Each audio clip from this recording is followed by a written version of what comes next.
Hey there, I'm Drew Barantini, VP of Product for Scite, and I want to walk through some updates we've made to collections. So you can see I have a bunch of different collections here saved in my private list. I also could look at anything shared with my team through my organization account. But one of the changes we've made here is to now allow you to create a blank collection. So you only need a name, and that's the only required field to create a collection. You can optionally include a description. You could include the DOIs if you want, but you no longer have to have at least one DOI. You can just create a named collection here. So you could do something like bookmarks or save papers, which is a great way to create just a blank collection that you could add papers to if you don't want something that's specific to a certain topic. All right, so I'm going to jump into an individual collection here. So I have this optimal exercise collection. It's got 20 papers in it, and I can manually remove these papers individually. I can collect or select multiple of them and remove them because I've manually added these papers from assistant queries and searches and going to individual papers as I've used Scite.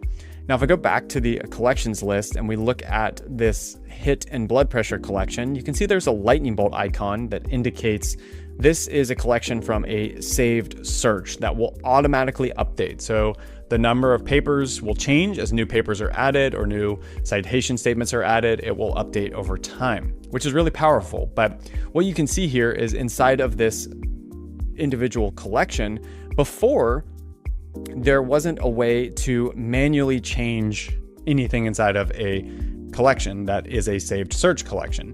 So if I go to edit collection here, you can see it actually won't let me change those manual DOIs that I entered. And this will update over time. But now what we've done is we've split it between the list of all of the papers that are both manually selected and automatically saved from search results, or you could just look at anything you've manually selected. So I've actually manually added this one paper. I'd only have one that's manually added. And then if I look at the search results list, I have over 4,200 that have been added to this particular list. And you can look at these now and you can manage the full set. New papers will come in and will be added, but any of the manual changes that you make will be reflected back in this collection to give you a lot more power with how you use it. We've also brought collections into the MCP experience. So if you're using Claude or ChatGPT or Copilot or Gemini or anything that works with MCPs, you can now save papers that you find back into a collection. You can create collections, you can edit them, you can delete them, you can do whatever you want to with those collections. And this is really powerful because it becomes like this context container that you can carry through to different AI tools you're using. You could work with Claude Code and create a collection and save some papers there, and then open up a separate session that is inside of ChatGPT or Codex, and you could pull that same collection and make changes to it. So that's what I'm going to show here is we're going to say, look at my optimal exercise Scite collection and give me a list of the smart citations in a simple table for the papers.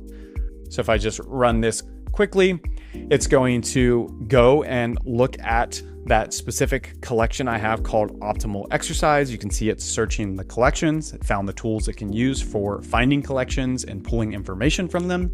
And it's going to run a collection request to get all of the data.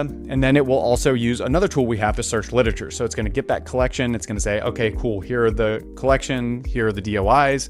And then it's going to go run search literature, which allows it to build a very rich network of data that you can pull for all the metadata you want to pull back, for the tallies of supporting, contrasting, and mentioning. And then this will come back in a simple table that will show us our response. All right, so you can see now we're coming back with the 20 papers that were in that optimal exercise collection.